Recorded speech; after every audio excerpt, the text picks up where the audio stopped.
Welcome to today's episode of the Declutter Hub podcast, your channel for super easy, no-nonsense advice on how to declutter and organise your home. Please welcome your hosts, professional organisers Ingrid Jansen and Leslie Spellman. Hello and welcome listeners to episode 39 of the Declutter Hub podcast. I'm Ingrid. And I'm Leslie. If you have clutter and want to sort it out, this is the show for you. In today's episode, Leslie and I are talking about utility room organizing. Now, Leslie and I describe a utility room as the place where the washing machine, a dryer, a sink, and a couple of cupboards are to put some stuff in. It's quite often next to the kitchen and has a door to the garden. Now, Leslie, I don't know how about you, but I find just about everything in a utility room. And I think some people are luckier than others in terms of the size, the shape and size of the utility room and where it is, you know. I mean, the scenario that you just described there, where it's directly off the kitchen, you know, to the garden, that's like the ideal scenario, really. But for some people, they've got utility rooms in the basements. Some people have got huge utility rooms. Some people have barely got a cupboard, you know. So there's loads and loads of different types of utility room, and we just couldn't describe how to organize one because there are so many different shapes and sizes. So we're going to talk more about the kind of mistakes that people make in there and what we see all the time, aren't we? Yeah, well, I have no utility room at all. So I'm always very, very jealous if I come into my clients' houses and they actually have a utility room. Doesn't even matter what size. If they have a separate room where there's a washing machine and or a dryer, I'm like, oh, you have a utility room. You're so lucky. I want one. And I think the reason why it is such a privilege really is because you can keep all of that washing in a different room and it doesn't impact on the rest of the house. And so it really is a big deal because the two things that make an impact in a house more than anything else is laundry and paperwork. Yeah. Those are the two biggest contributors towards clutter. So if we can get those two things under control, we're like halfway there, aren't we? And, you know, it is harder if your washing machine and your dryer's in your kitchen. It is harder, you know, there's no doubt about it. Mm-hmm. Even if it's in a basement, it's got to function really well because you can't have it being a barrier all the time, can you? And that's the problem. So the ideal scenario is definitely that utility room sitting next to the kitchen. Mm-hmm. Absolutely.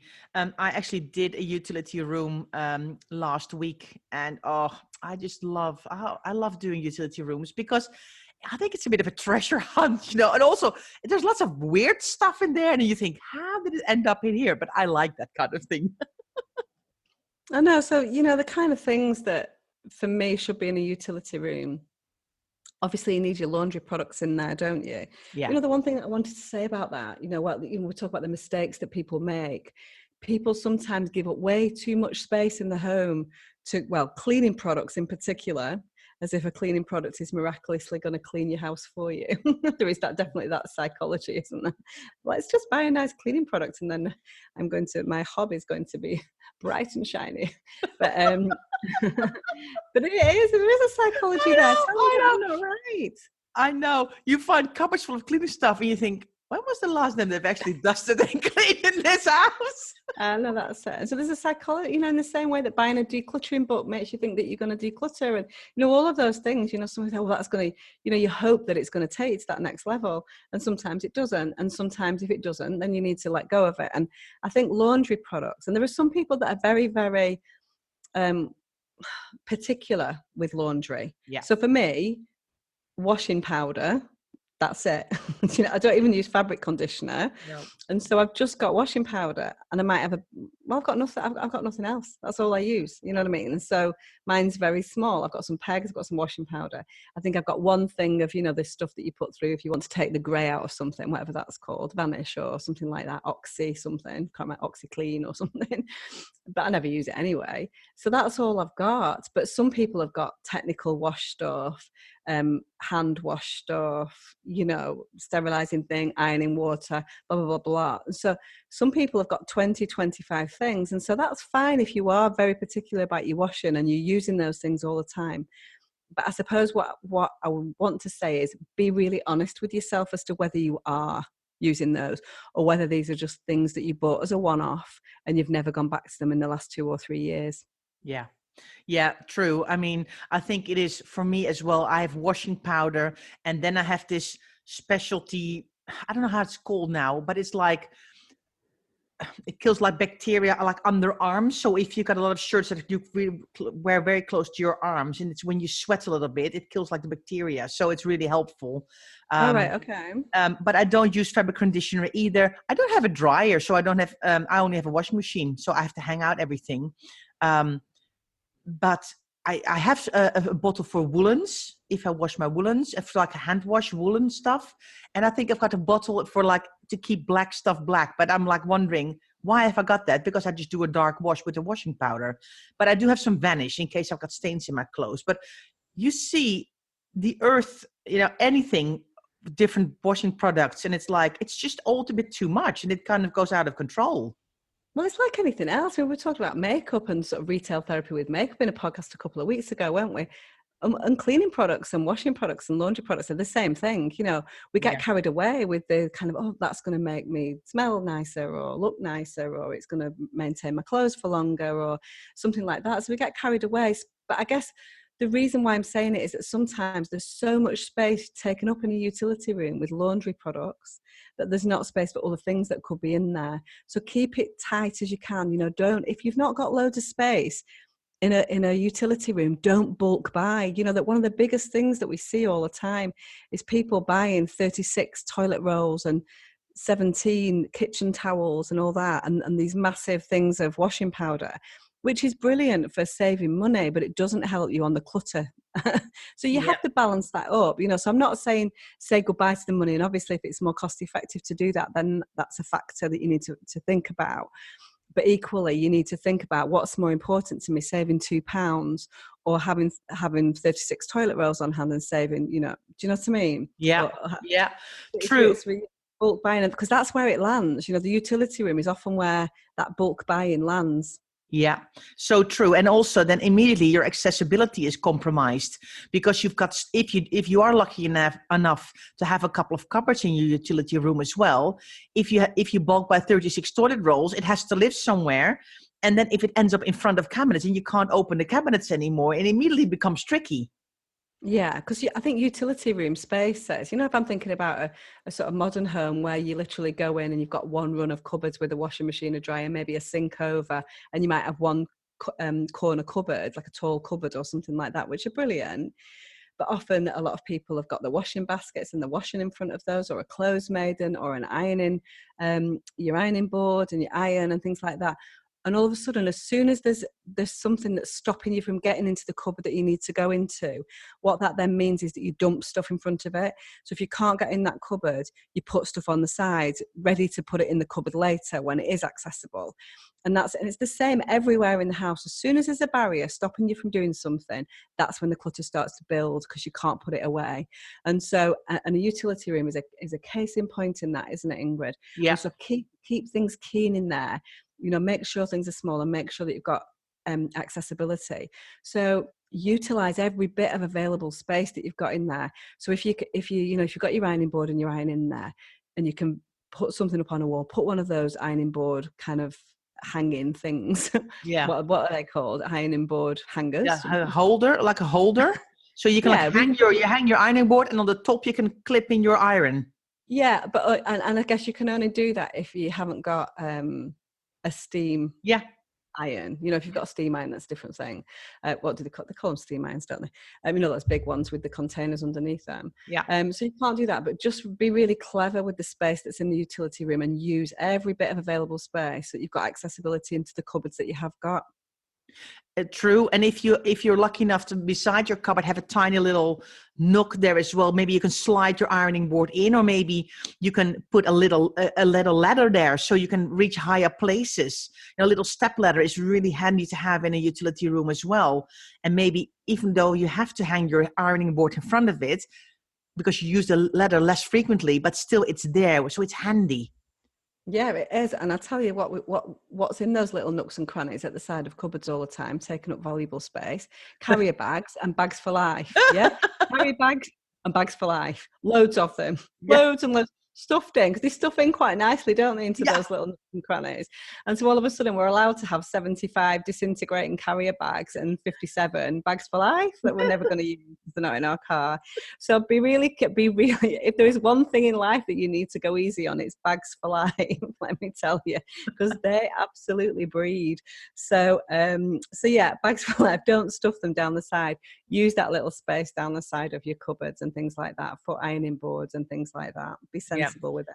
And if you do have a cupboard where you can put your iron in, and maybe even a couple of empty hangers. And I actually created the space where also the starch was and the ionized water how do you call that? Deionized water or whatever it's called. Everything together. So it's easier. Then you don't have to rummage through other cupboards because all your stuff for your ironing is together. We did have a little a grammar sort of, didn't we, a few weeks ago, where I was trying to teach her how to say iron. Yeah. She still can't say iron in the proper way. Go on, give it a go, Ingrid. Say iron. Yay! She still can't help herself but say iron. I'm like, it's not iron, it's iron. You've got to say iron. Come on, do it again. Right, that's this podcast. You've got to say it in the right way. Iron. Well done. Is that really mean? It's No. Anti-Dutch, isn't it? It's Anti-Dutch. fine. It's fine. It's fine. I'm not worried about it. I'm not worried about it. You know exactly what I'm talking you're about. not worried about it. That's what it's all about, Leslie. You know what I'm talking about. I think my listeners know what we're talking about. But it makes me laugh. So it's fine. It's fine. So can we then please talk about other little bits and bobs? Because I actually, like I said, I did a utility room last week. And actually ended up there were a couple of cupboards there. So we just took everything out and just kind of went, let's start from scratch here. And we had some nice boxes. So we containerized some of the bits. We labeled the boxes. We labeled the shelves. And we actually found out it was the perfect place to put some batteries, light bulbs, shoe cleaning stuff, a mending kit, kind of all the things you expect to be in a utility room. Actually, it was space in the cupboards, but because the cupboards were messy, it just needed some going through and some sorting out. And it was actually lots more fitted in than we originally thought. So all the stuff you would think that you should look in a utility room actually were there. It was lovely. Yeah, and that's exactly the kind of stuff that should be in a utility room. Yeah. You know, the perfect utility room for me is washing machine, dryer, hanging rail. I mean, I love a rail over, if you've got space, quite often a utility rooms, the makeup of utility rooms, particularly in modern houses, is space for washing machine, space for dryer with a work surface over, tall cupboard in the corner. And then if you've got a space then to put a rail above, then that's absolutely fantastic, because, if you do use a dryer like I do, you can hang stuff straight out the dryer and it cuts right down on your ironing. Yeah. True. So, yeah, definitely. It is all about compromise, really, in a utility room. I'm doing it. Same as you. I'm doing a full house declutter at the moment, and I'm more or less at the end of it. We've just got the garage, the utility room, and a tiny bit of the kitchen left. And so whenever I'm working, I'm always looking at the next session and what that's going to look like, as I'm sure you are. And so when I was there last week, I was looking at the utility room, and what I saw in there, it's quite a small condensed utility room, but it could be fantastic. But a lot of the space is taken up by a very beautiful wine cooler. And I was like, oh, that wine cooler is kind of almost stopping you doing your laundry in there, which is really important. And so I was actually having a chat, because that's a tough one, isn't it? Because a wine cooler is a very aspirational thing to have in a home, isn't it? You can't fit it in the kitchen. So I was kind of like, oh, how do you feel about the wine cooler being in the garage? And he was like, oh, that's radical. But it is, but what I can see is that the wine's not getting drunk all the time, but the laundry's being done every day. And so that's where the compromise kicks in. The bottom line is the wine cooler should never have been bought in the first place, but it is. And so now we've got to say, what's more important? Is the wine cooler more, absolutely, the wine cooler may be more important. But even for me, I think getting the laundry under control will take the place of a wine cooler. So it's just, it's things like that. Sometimes you just have to know that you've made a mistake in something that you have bought and try and find a different place for it. Yeah. So true. I think it's also being really realistic about what is in the utility room. If you have a shed or a garage, maybe the tools that are now living in your utility room can actually go into your shadow garage.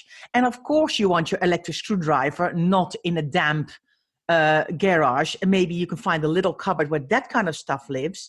But just because it's now in there doesn't mean it has to stay in there. You have to be creative and think, where else can I put items? Yeah. Because in the end, you want in a utility room to look appealing, because you spend a lot of time in there. There's laundry takes up quite a lot of time.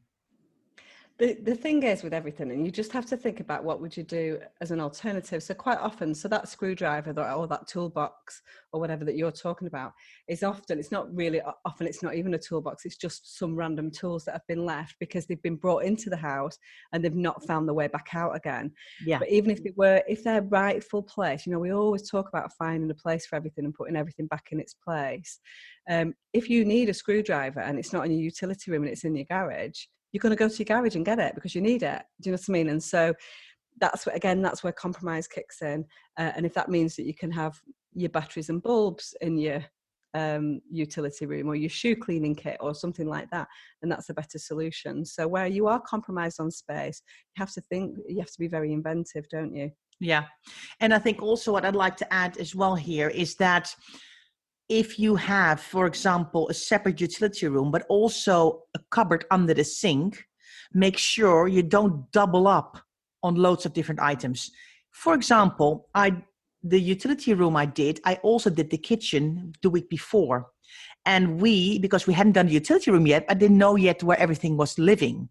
So I created in the kitchen a shelf where we put some light bulbs and some tools and some batteries and things like that. But then when I did the utility room a week later, I thought, oh, wait a minute, this is a much better place. So we actually ended up swapping a few things back and forward. So all the stock is also together, because otherwise you keep overbuying because it was in different places. We found out we had lots of cleaning items, but the vases had to then live in 3 different places. So actually when she then needed a vase, it was immediately like, oh gosh, where is it living? So we've now decided to put some of the cleaning stuff under the sink and put the vases downstairs in the utility room under the sink. So at least they're all in the same place and all the batteries came down. And then there was space upstairs in the kitchen to put some other bits. So sometimes when why I'm telling you this, listeners, is because sometimes you do have to put stuff somewhere temporarily somewhere, although it's not the final home yet, because you haven't decluttered another space. So don't panic and think, oh my gosh, my house is I'm still decluttering and decluttering. It's just because sometimes you need to do somewhere else first, and then you realize, the stuff in that other cupboard upstairs now can come down, and then it starts to all come together.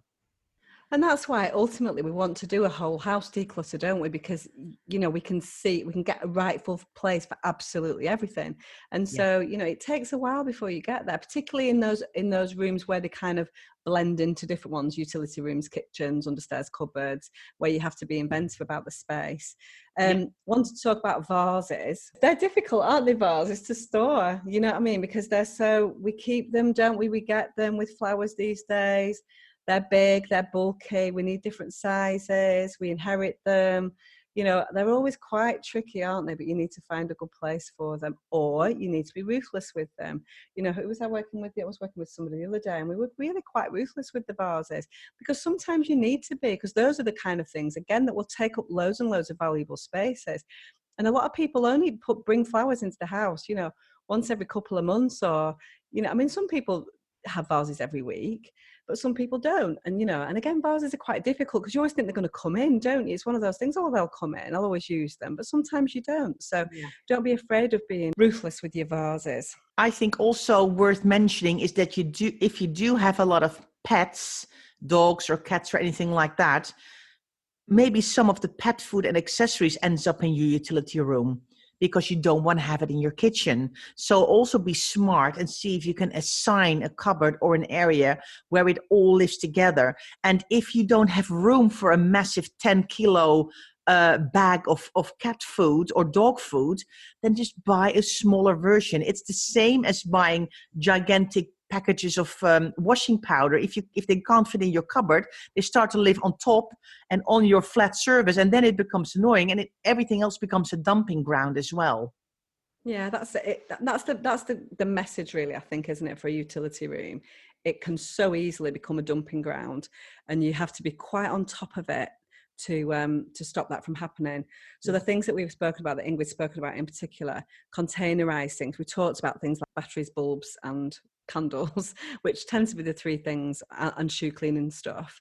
Then they tend to be in a utility room, but containerize them, keep them keen, make sure that all of the light bulbs, because the problem is with light bulbs, they change so much. Fashions have changed, the type of light bulbs that we use change. And it's quite a tricky job to go around and look at every single electrical thing that you've got in your house that needs a bulb and say, does this bulb still fit it? So it would take you, but it's useful, because otherwise those bulbs, how many people, Ingrid, with clients have got massive boxes full of bulbs? Yeah. Still, Yeah. You do, don't you? And actually, they probably might be able to use 10 or 12 of those, because the ones that they're using are all gone. Yeah. Do you know what I mean? So it's the ones that are left behind from years and years ago. But again, light bulbs, the psychology is that they're quite expensive, particularly now. They're hellish expensive, aren't they? And so think about your light bulbs, think about your batteries. Have I actually got something that I'm going to put? We bring light bulbs from one house to another. Do you know what I mean? Don't we? Yeah. So, but containerize them, label them up, give some of them away to other people who've got, if you've not got a small screw, you've only got bayonets, pass them on to somebody else who can use them. Yeah. And you'll feel good. You can send them to the charity shop, send light bulbs to the charity shop. Do you know what I mean? They're perfectly happy to get things like that. So it's just about you do have to be ruthless, don't you? Keep it very keen in a utility room. Can I tell you something funny, Leslie? Please do. I had never seen a bayonet before living here in the UK. I think it is funny because I was like, what? There's something wrong with this light bulb. There's something wrong. Because is it like a British thing then? I think so, because we've only got like the screw toppy thingies. So I was like, what is this light bulb? They're like, it's a bayonet. I'm like, I've got no idea what that is. Oh, really? That's funny. I wonder if they have bayonets in the States. I really can't remember. Okay, so if anybody's listening from the US and wants to enlighten us, please go to our Facebook and let us know, because we're actually very interested to know. But honestly, in Holland, we only had the screw top ones, so I'd never seen a bayonet. So I just thought the thing was broken. Oh, did you? I'm like, this light bulb's broken. Throwing them all out, throwing out all the bayonets. No, that can go. And the person, well, give me my bayonets back. But anyway. So I thought that was quite funny. To end this podcast on a light note, I thought that was quite funny. So that is it, I think. I think so too. I think so too. I mean, we can rattle off 40 other things we find in utility rooms, but I think we've also done a podcast about the understairs cupboard. So if you're interested in that, have a listen to that podcast. If there's stuff living in your utility room that shouldn't live in there, just find another home for it. But if it makes sense for something to live in the utility room, make room for it and see if you can actually make your other stuff a little bit smaller and declutter some stuff that you no longer need. So Leslie, anything else before we close this episode? Nothing from me. Okay. I'm all utility roomed out. Okay. Well, listeners, we're all utility roomed out. So that's it for this episode. We hope you've all enjoyed listening and are inspired to take action. So are you going to declutter your utility room? Show us some before and after photos. We love seeing those on our Declutter Hub community, our Facebook group. So definitely share if you feel inspired. Thank you so much for taking the time to listen today. If you like more tips and advice, please follow us on social media. We are on Instagram, Twitter, and Facebook as @DeclutterHub, and have a lively, supportive Facebook group where we chat all things clutter. You can search for the Declutter Hub community, and we'd love to see you there. If you don't want to miss the next weekly episode, subscribe to the Declutter Hub podcast on Apple Podcasts, Spotify, and Stitcher, and it will pop into your notifications each Friday. See you next time. Thanks for listening to this week's episode of the Declutter Hub podcast. Check out declutterhub.com for more inspiration, and don't forget to tune in next week.